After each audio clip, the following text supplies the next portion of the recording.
So welcome, guys. I just wanted to give you some insight on spontaneous soloing today. So this is how I learned to solo spontaneously. In other words, improvising, having fun, jamming, right? However you want to look at it, where you don't have to memorize something and play a song, right? What we call jamming. So where you can just play like a blues riff, like you could just start playing like,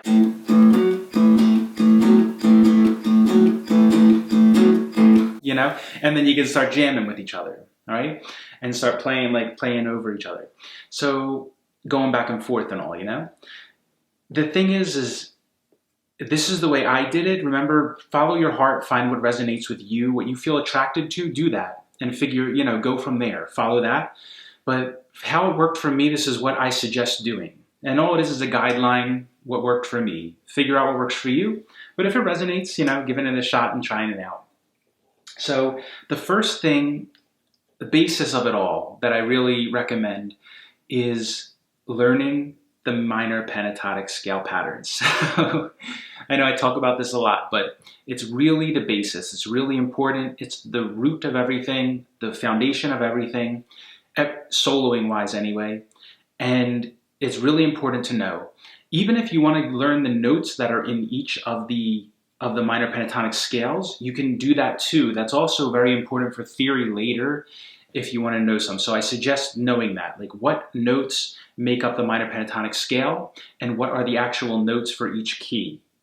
We can do a video on that. If you're interested, let me know in the comments and I'll do a video specifically on that. But that's the very first thing. Step number one is memorize all 5 patterns of the minor pentatonic scale.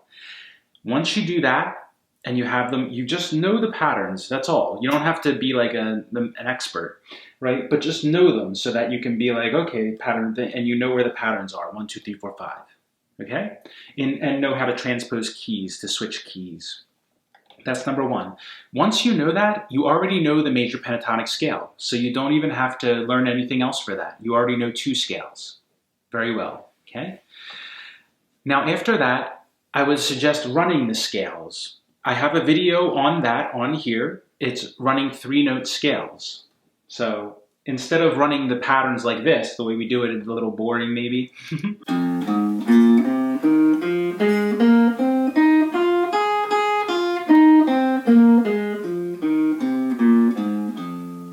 Right? We would do 3-note runs, and I have a video on here on 3-note runs, so you can practice that next. Once you get familiar with the patterns, we would go.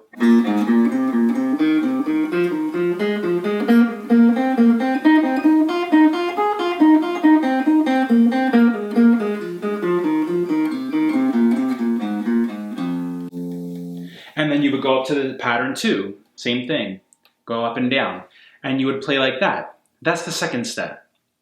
Then I'll put another video on here, but you can play around with yourself, blending between patterns. So what does that mean? That means that you could run up one pattern and then come back down another, run up one pattern, come back down another, right? So mixing the patterns together. So like this.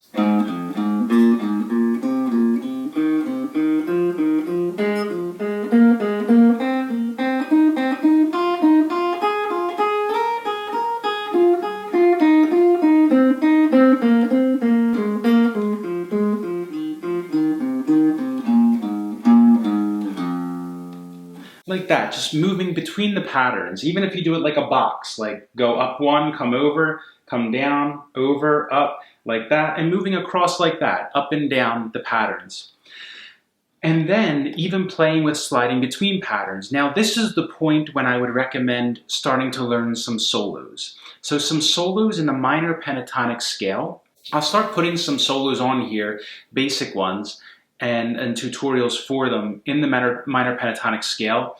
But some people that use it a lot, like really any blues stuff is really based on minor pentatonic scale usually, and like AC/DC, is really, really nice for that. These kind of licks, these kind of things. I'm also going to do a 30 days of pentatonic licks. So trying to keep it going and flowing so you can learn different riffs, different licks, ways to play the notes in cool ways so that it doesn't feel like you're just playing a straight pattern and you start to learn how to improvise with them. So that's the third step, is learning how to play in the patterns, in the scales, in a way that doesn't sound like you're just playing up and down. And the way I recommend to do that is learning licks, different licks from people you like. Take all the guitar players you like and start learning their solos. Start learning all their solos. And that's the way you accumulate licks. That's how it happened for me. So people I loved were Stevie Ray Vaughan and Slash were like my two favorites. I also liked Poison, Randy Rhoads from Ozzy. These people, all great, so great guitar players.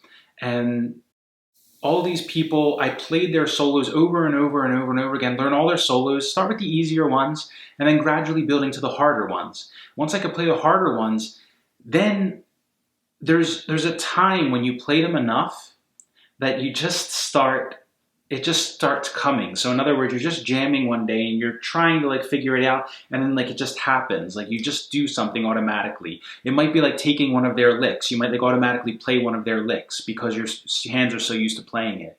And then eventually they start to blend together the styles, where you have your own style created from a blend of these other people's styles.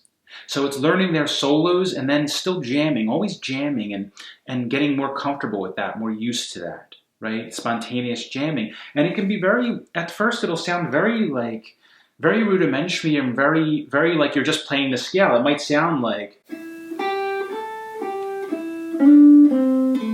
something like that, whatever, it doesn't matter. But you'll get there, you just start like that. Start getting comfortable with it. Don't be scared to make a mistake. Don't be afraid to mess up, doesn't matter. Just play it however you know it. And then the techniques, right? So you should get the techniques from the solos. I'll have some techniques, exercises on here, and you start trying to use them. So instead of just running you can start using some hammer-ons.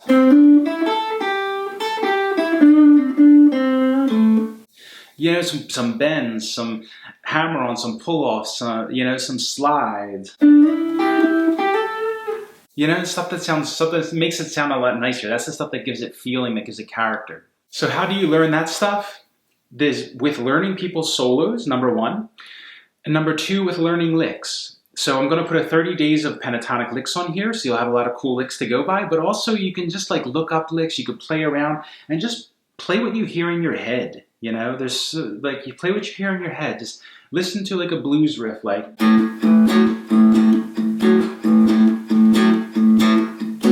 and then you'll hear something in your head, and at first you might not be able to play it right from hearing it, of course, because you don't know what the notes are. But listen to it in your head, what you hear, and then stop the recording when you hear it. Hold on to it and figure it out here.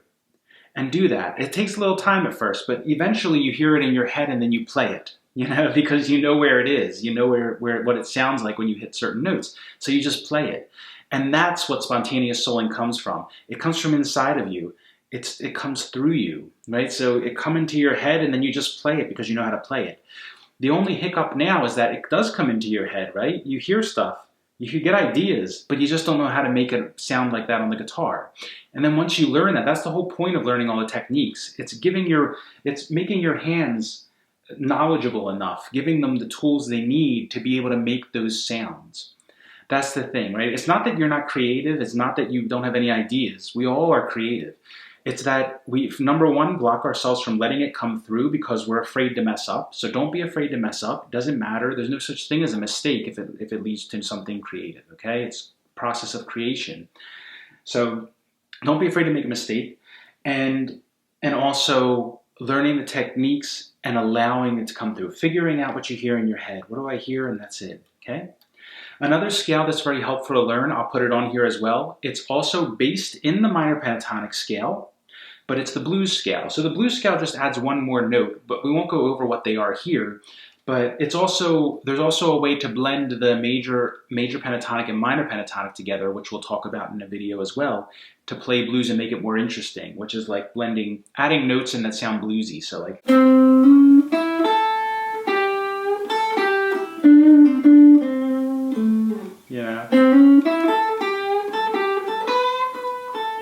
like those kind of things. So nice, the great sound blues. But yeah, that's what I would recommend. So I hope that was helpful. I hope that gave you some clarity on how to get to that point. And remember, it's not about knowing anything. It's about conditioning your hands. It's about memorizing the movements, the patterns, the techniques, and building the strength and dexterity in your hands so that it has the tools to do what you already hear in your head, right? And let yourself try to take the time when you hear something in your head, you get an idea, take the time to sit and figure it out. It might be a little painstaking at first, but it'll get easier and easier as you figure it out. Then next time you know that. And when you hear that again, oh, you got it. You know what it is, okay? So I hope those tips have helped.